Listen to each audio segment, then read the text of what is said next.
This is it. This is the B-29, the plane you've been waiting for. And it was worth waiting for. It's the biggest, fastest, mightiest heavy bomber in the world. It can travel farther and higher than anything else on wings. It has a pressurized cabin, permitting high-altitude flight without oxygen masks.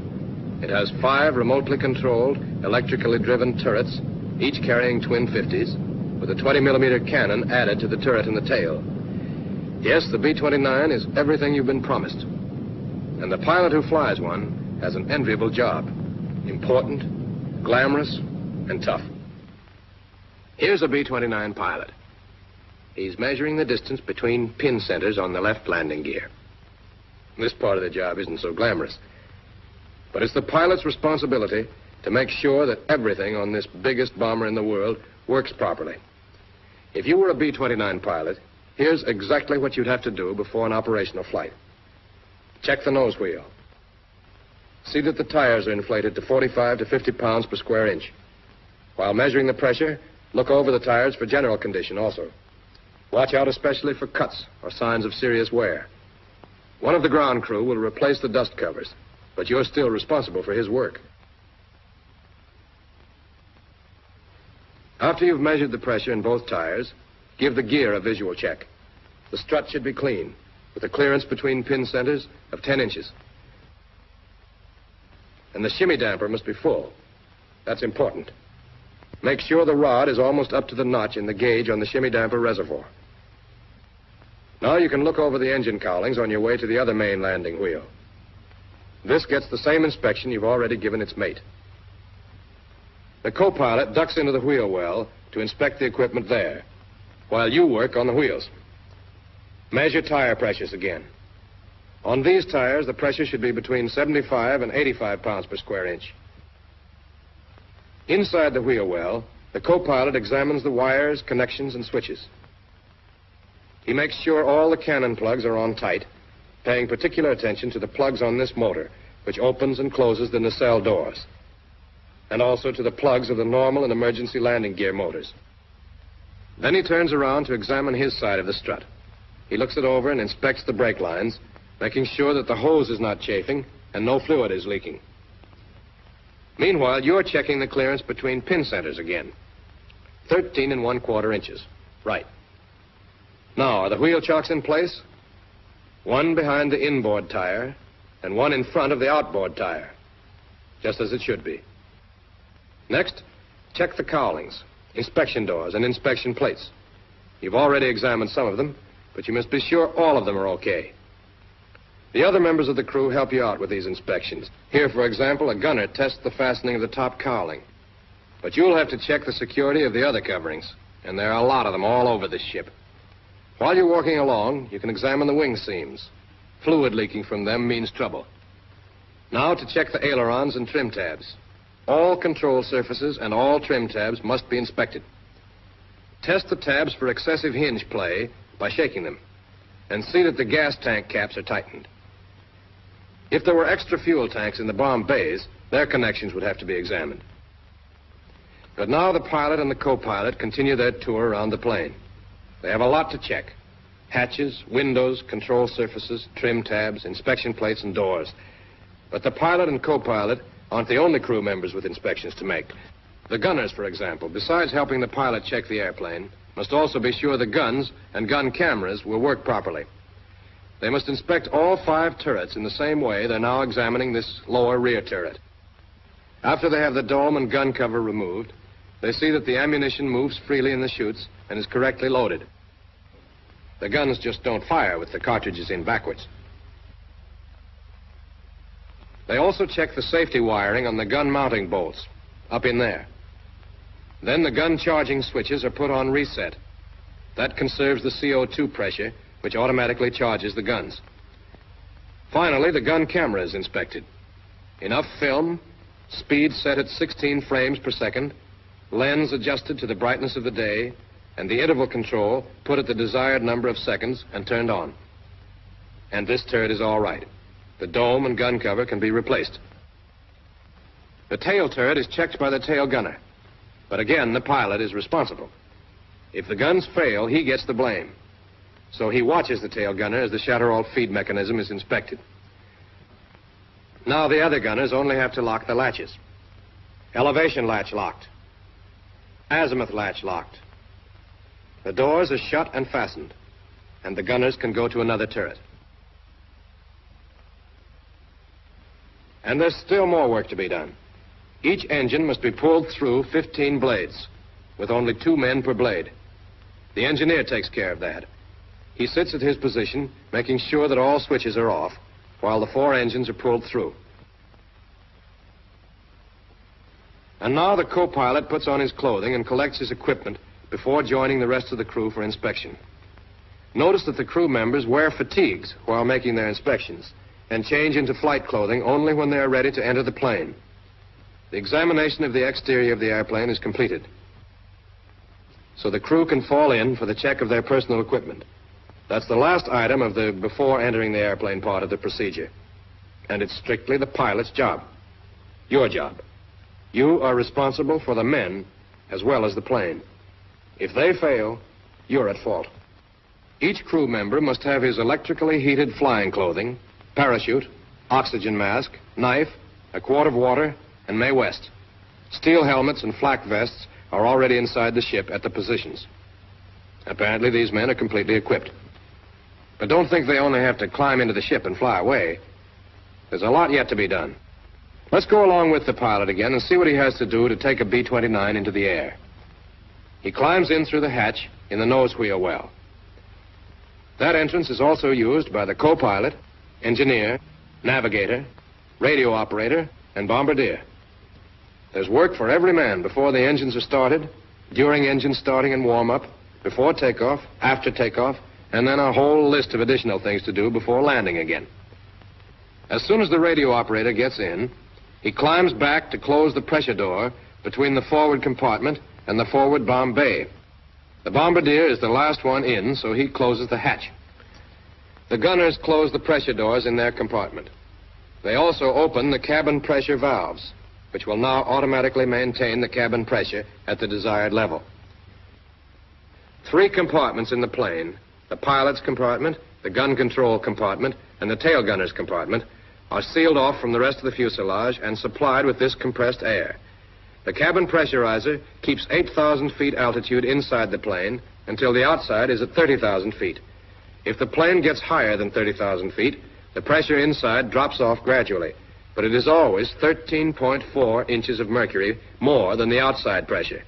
But let's get back to flight procedure. The gunners take care of the other pressure door in their compartment. But what about the pilot? That's you. You already have your chute fastened, your Mae West on, and the seat adjusted. So you put your throat microphone and earphones on. If you put the mic on first, you won't get so badly tangled in the wires. Don't forget to plug in your disconnector cord. Now to start work. Ask the engineer for Forms 1, 1A, and 01-1-40, and look them over. Be sure that everything on Forms 1 and 1A has been checked. Pay particular attention to the list of defective equipment. If anything vital is out of order, it must be fixed before taking off. The weight and balance computation is in Form 01-1-40. That's important. Make sure it's correct. When you've examined all the forms and signed them, you can give them back to the engineer and tell him to start the putt-putt. You have to turn on the emergency ignition switch. The tail gunner looks after the putt-putt, starting and stopping it on orders from the engineer. But now, you set the jackbox selector switch to command and turn on the proper command receiver and the command transmitter. This puts you in communication with the control tower. Now examine your own equipment. Look over your oxygen mask and make sure your portable oxygen bottle is fully charged. Then try out the cockpit lights. To test the ultraviolet lamps, turn on the switches and twist the shutter. You should then be able to see the light. By turning the shutter back, you can control the amount of ultraviolet light emitted. Next, try out the alarm bell. The gun commander will tell you if it's working. Then depress the brake pedals and pull out the parking brake knob to set the brakes. Look over to the control stand and make sure that the emergency releases and switches are correctly set. Power transfer switch, emergency landing gear release, emergency bomb release, emergency cabin air pressure release, and pilot's over control. Now unlock the control surfaces and throttles by moving the locking lever on the aisle stand full forward. Then release the throttle brake and test all 4 throttles through their entire range. Take it easy. Move them slowly and gently. All controls on the B-29 should be handled in this careful manner in order to prevent damage to the mechanism. There's no need to push hard. And the co-pilot doesn't just sit and read the checklist.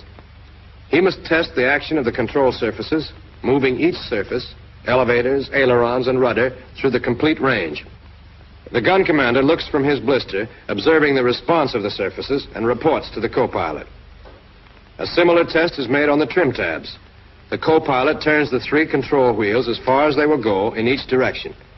That big wheel on the side of his control stand operates the elevator tabs. The aileron and rudder wheels are on top of the control stand behind the throttles. The way the trim tabs follow the setting of the control wheels is also observed by the gun commander, who tells the co-pilot over the interphone how the tabs move. The co-pilot turns the tabs back to neutral after testing them. And now to try out the wing flaps. But first he calls the side gunners on the interphone to make sure none of the service crew will be in the way of the descending flaps. When the gunners report that it's safe to go ahead, the co-pilot presses the flap switch to the down position and holds it there until the flaps have been lowered 15 degrees. 15 degrees is enough to tell if they're working all right. The co-pilot can't see the flaps, of course, so he watches the wing flap position indicator. But the gunners can check visually. They tell the co-pilot if the flaps come down all right. So now he can bring them back up. The gunners, again, will tell him when they're up. Don't start thinking the gunners have nothing to do but watch control surfaces and flaps. They have their own checklists to follow. The right side gunner, for example, is looking over his supply of spare lamps and fuses. Yep, that's okay. But now you, the pilot, are almost ready to start the engines. See that the automatic pilot master switch is off. Check over the 4 sets of control surface adjustment knobs, making sure all their pointers are up. Then set the manifold pressure selector to the 0 position. And depress all 4 propeller RPM switches to the increased position and hold them there until the lights on the co-pilot's instrument panel flash. Now you're all ready to start the engines, and the rest of the crew should be too. They check in with the co-pilot, reporting in this sequence. Bombardier, who sits directly ahead of the pilot and co-pilot. Navigator, who is some distance behind the pilot, facing forward. Flight engineer, who is directly behind the co-pilot, facing aft. Radio operator, who sits across from the navigator and faces the right wall. Gun commander, who is in the top of the fuselage amidships and can face in any direction. Left gunner, who faces aft. Right gunner, who also faces aft. And the tail gunner, who stays close to the putt-putt during takeoff and landing. His combat position, of course, is in the tail. Everybody's set now.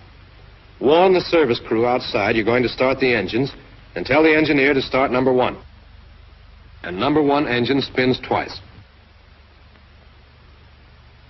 And now he turns the fuel boost pump on, closes all the throttles except number 1, sets the fire extinguisher to number 1 engine, presses the starter switch to energize, and then flips it to start. And finally turns the magneto switch to both.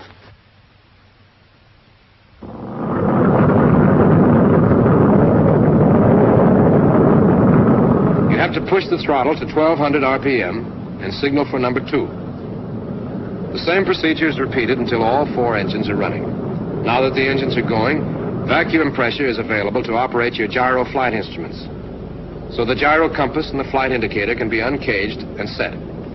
The co-pilot will be doing the same with his gyro instruments. Next, see if the other vacuum pump is working all right. Have the engineer switch to the pump on the number 2 engine. The vacuum may drop some, but it should go back to about 4 inches. Now you can call the control tower on the command radio. It's already on. This is about the right time to get your taxiing instructions, since you'll soon be ready to move out to the runway. At the same time, ask for the field barometric pressure so you can adjust the altimeter. It must be set carefully to the correct pressure. In this case, 29.84 inches. Obviously, an accurate altimeter is a vital necessity, especially if you may have to fly on instruments. Next, you want the bombardier. You know he sits back with the navigator and the radio operator until the ship is in the air. But right now, he has to come forward to make the final checks on the bomb site. He's already completed the regular pre-flight inspection of his equipment. All he must do now is see that the bomb site is entirely ready for takeoff. The directional clutch should be disengaged and the secondary clutch engaged by turning it clockwise. Then the drum wheel must be turned counterclockwise as far as it will go. That does it. He's all set to take off. And now you're ready to close the bomb bay doors. Ask the ground crew outside if there are any obstructions underneath the plane. Everything's clear, so you can order the bombardier to close the bomb bay doors. He throws the door switch while you look back through the pressure door to watch them shut.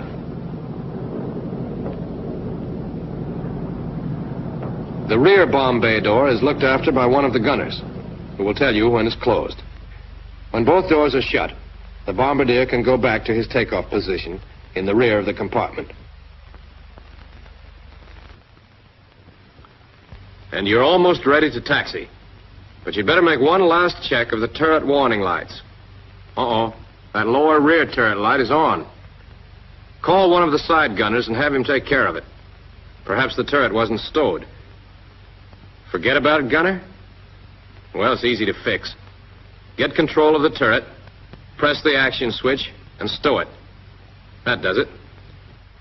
There, that turret warning light is off now. And everybody's set. Switch your jack box back to command and signal the ground crew outside to remove the wheel chocks and get a safe distance away from the airplane. The co-pilot warns the crew to stand by to taxi. And you can release the brakes and move the ship out to the runway.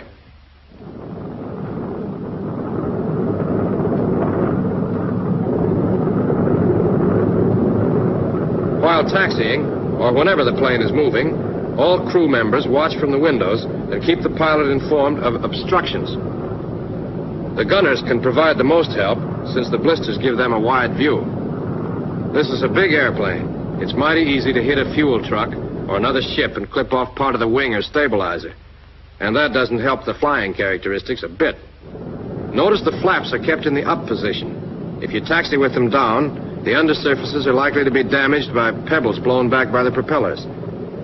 After you've stopped at the edge of the runway, put in your call to the control tower for permission to taxi on the runway. When the tower has given the clearance, move on the runway. Steer with the outboard engines, not the brakes.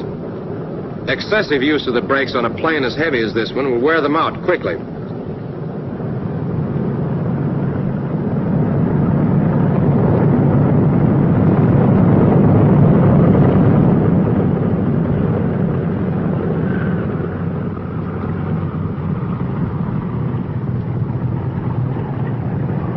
As the ship is turned around at the far end of the runway, notice again how the engines are used for steering. You can see the right propellers moving faster than the left. When you're at right angles to the runway, stop for the engine run-up. Tell the flight engineer to get ready to make his magneto check while you run the engines up, one at a time. First, press the propeller RPM switches to the increase position, holding them there until all the propellers are at maximum RPM. Next, turn the manifold pressure selector to position 8. With the knob in this position, the superchargers automatically provide military power. Now, advance the number 1 throttle, but slowly and gently, to 2,000 RPM. Hold this speed until the engineer tells you the magneto check is finished. Then press the propeller RPM switch to the decrease position until the tachometer drops about 200 RPM. Now flip the switch to the increase position and hold it there until the light on the co-pilot's instrument panel flashes, and then push the throttle to full open. The tachometer should show about 2,600 RPM for the number 1 engine, while manifold pressure should be around 47 inches. To see if the turbo is working properly, turn the manifold pressure selector towards 0. That should make the manifold pressure drop. The turbo's okay. Bring the throttle back to idling, around 550 to 600 RPM, and increase speed to 1,200 to avoid fouling the spark plugs. Next, start on the number 2 engine. The same procedure is repeated for each engine. Now you're about set to take off. After you're cleared for takeoff, turn the plane the rest of the way around so that it points down the runway. And stop again while the co-pilot lowers the wing flaps about 25 degrees. He can tell when they're right by looking at the wing flap position indicator. And the gunners can check on the accuracy of the indicator by watching the flaps from their blisters. They report on the approximate flap position over the interphone. When the co-pilot tells you the flaps are okay, fasten your safety belt and set the manifold pressure selector to position 8. Next, set the propeller RPM switches to increase RPM and wait for the lights on the co-pilot instrument panel to flash. Then warn the engineer to be ready for takeoff. Stand by for takeoff. Now you push on the brakes, hard, and open the throttle slowly until the manifold pressure gauge reads about 40 inches. Then release the brakes.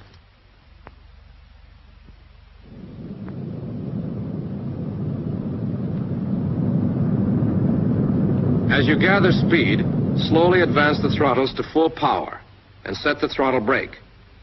Manifold pressure should go up to 47 or 47.5 inches. RPM should go up to 2,600. Continue accelerating down the runway until the indicated airspeed gets up to 95 miles per hour. Then slowly pull the control column back, putting the ship in a flying attitude. The plane takes off without further action on your part when it gets flying speed. The exact speed at which it will leave the ground depends on the weight. When the ship is airborne, apply the brakes to stop the wheels, and then have the co-pilot retract the landing gear. He has to hold the landing gear retracting switch in the up position because the switch is spring-loaded. The co-pilot makes sure the nose gear is up by looking through the inspection door on the floor of the cockpit, just ahead of the aisle stand. The wheel is there, all right. At 160 miles per hour and 500 feet altitude, the co-pilot retracts the flaps, snapping the switch on and off until the indicator shows that the flaps are all the way up. The side gunners should be watching from their blisters as the plane takes off. They tell the co-pilot when the flaps and landing gear are up. Now you ought to change from takeoff power setting to climbing. Adjust the manifold pressure selector until the manifold pressure drops to 43 inches. And decrease propeller RPM to bring the tachometers to 2,400. You can order the engineer to have the putt-putt turned off now, and tell the bombardier to come forward and take his combat position in the nose of the ship. If this is an operational flight and enemy opposition is expected, have the men put on their flak vests. These vests are made of small overlapping links of tough steel sewn inside canvas. Quilting on the inside of the canvas provides further protection and also cushions the shock of impact. Above 10,000 feet, oxygen masks must be worn by one man in each compartment. When you reach the desired altitude, level off and tell the engineer to set up cruising conditions. First, you move the throttles back to about 65% of full power. Individual manipulation of the throttles may be necessary to keep each engine at the same manifold pressure. Now you adjust the propellers and manifold pressure, so turn the controls over to the co-pilot. Start with the props.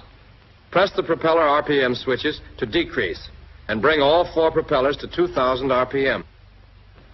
Then turn the manifold pressure selector down until the manifold pressure drops to 30 inches. The needles should stay together in this case. There you are, 30 inches. Considerable juggling of throttles, propellers, and supercharger may be necessary before you get it just right. But that's how you get a B-29 into the air. It's a big, heavy, and powerful airplane. Bigger, heavier, and more powerful than anything you've ever flown. For that reason, it must be handled gently and precisely. You must carefully follow the prescribed procedures. Even a super bomber is no good to the Army if it's in little busted-up pieces. But don't get jittery. The 29 is a sweet ship to handle. When it stalls, the nose drops so that the plane automatically recovers.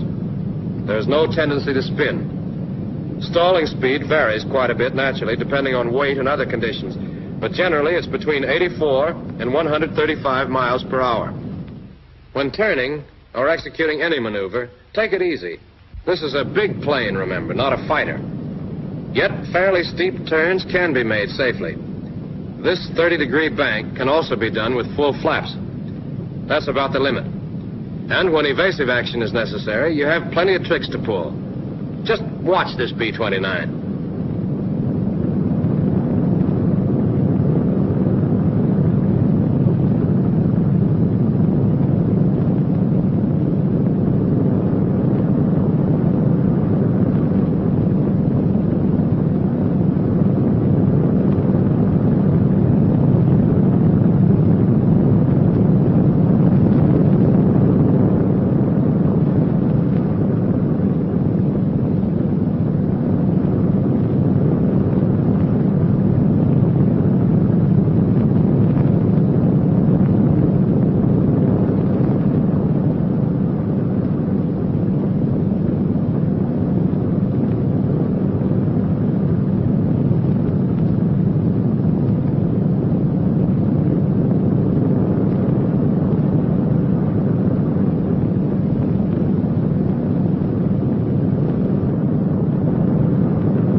And the B-29 does more than just fly well.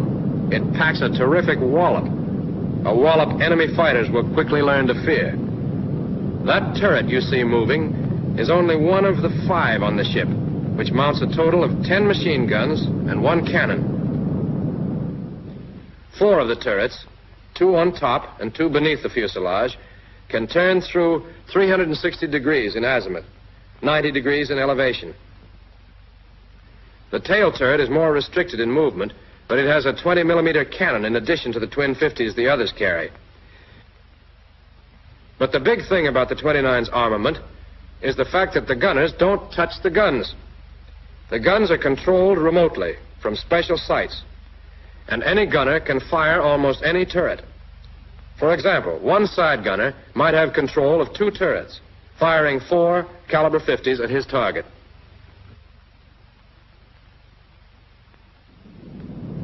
That's only the beginning of the story about guns, so let's get back to what a pilot has to do. Now you're ready to land. Since you've descended below 10,000 feet, remove your oxygen mask. Tell the co-pilot to take over control of the ship so that you can get out of your flak vest. The vest is easy to take off. Just pull on the cord and it drops away. This speed of removal becomes important if you ever have to bail out, since the vest is worn over the parachute and, well, you figure it out. If you've been riding with the automatic pilot, turn it off. You can't use it for landing, of course, or when taking off, flying turbulent weather, or setting trim tabs. The co-pilot should now warn the crew to prepare for landing and tell the bombardier to climb out of his seat in the nose and get in back with the engineer. Then the co-pilot has the engineer start the putt-putt. You check the turret warning lights. All the lights are off. Then call the control tower and get landing instructions. At the same time, ask for the field barometric pressure and set the altimeter to correspond. Now the co-pilot hits the brakes to test the hydraulic pressure. Both normal and emergency systems should have 800 to 1,000 pounds. To find out about the emergency pressure, you have to ask the engineer. At the same time, you can see if he's ready to land and get his log. He has calculated the new weight and center of gravity since you've used up a lot of gasoline by now. You should look the log over, but the co-pilot will check it carefully, examining the center of gravity and weight computations. The table on the instrument panel gives the stalling speed for the computed weight. The co-pilot tells you the stalling speed and also reports that everybody in the crew is ready to land. Next, you adjust the propeller RPM switches. Push them to increase until you get the tachometers to show 2100 RPM. Now adjust the manifold pressure selector to give you plenty of reserve power. Turn it all the way up to position 8, the setting for full military power. When the plane has slowed down to 180 miles per hour or less, order the co-pilot to lower the landing gear. When the switch is set to the down position, the wheels descend all the way, lock, and the gear motors automatically stop.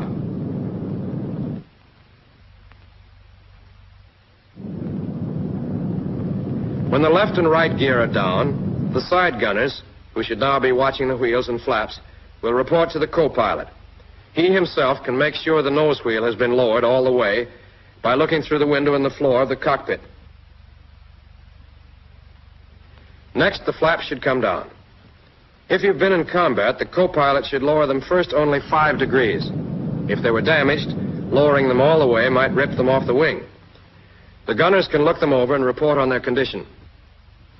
The flaps are all right, so the co-pilot can lower them 25 degrees. Notice that he snaps the switch on and off. That way, the flaps descend gradually, and a sudden change in the lift characteristics of the airplane is avoided.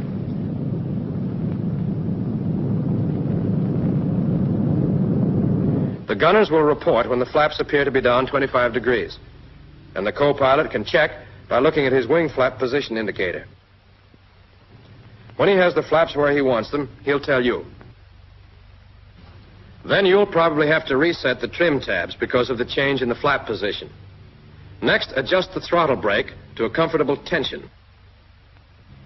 And don't forget to turn off the detonator power switch. Now make a standard approach, keeping the speed about 30 miles per hour above stalling.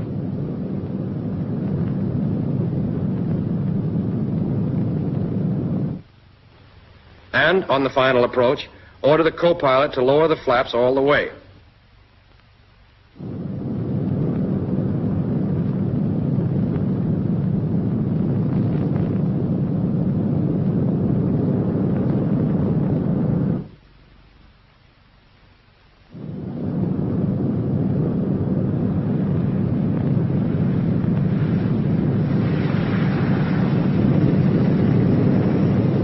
When you touch the ground, the plane should be slightly tail low and going between 95 and 100 miles per hour. Notice how the main wheels bear most of the shock of landing. Then the ship slowly settles forward. Don't apply brakes immediately. Let the plane lose some of its speed rolling. Then turn the manifold pressure selector all the way back to 0. You won't need the turbos anymore. And set the propellers at increase RPM. Raise the flaps now while you're taxiing and have plenty of power. You're down now. You've followed your checklist step by step. But there are other checklists, the engineers, for example. So suppose we go back over that landing procedure and see how the engineer's checklist fits in with yours. 5 minutes before landing, the engineer tells the tail gunner to start the putt-putt. The ship enters the traffic pattern at a 45-degree angle to the downwind leg. Altitude is 2760. Speed is 180. Here, the co-pilot lowers the wheels. The mixture controls are set to auto-rich, and the cowl flaps open 15 degrees. At the end of the downwind leg, the speed should be about 140 or 150, and at least 3 generators must be on. The co-pilot lowers the flaps 15 degrees. After the pilot makes the procedure turn, the altitude should be 2260 feet. The co-pilot lowers the flaps to 25 degrees. The pilot sets the manifold pressure selector to position 8 and adjusts the propellers to 2100 RPM. Just before the final turn, the engineer checks the magnetos and turns the boost pumps on. Around the turn, on the final approach, speed should be at least 140, altitude 800 feet.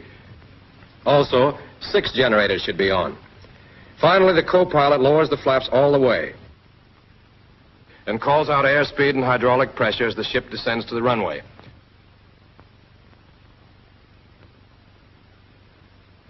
After the airplane's on the ground, turbos come off and propellers are set to full increase RPM. The engineer switches the boost pumps off and opens the cowl flaps all the way.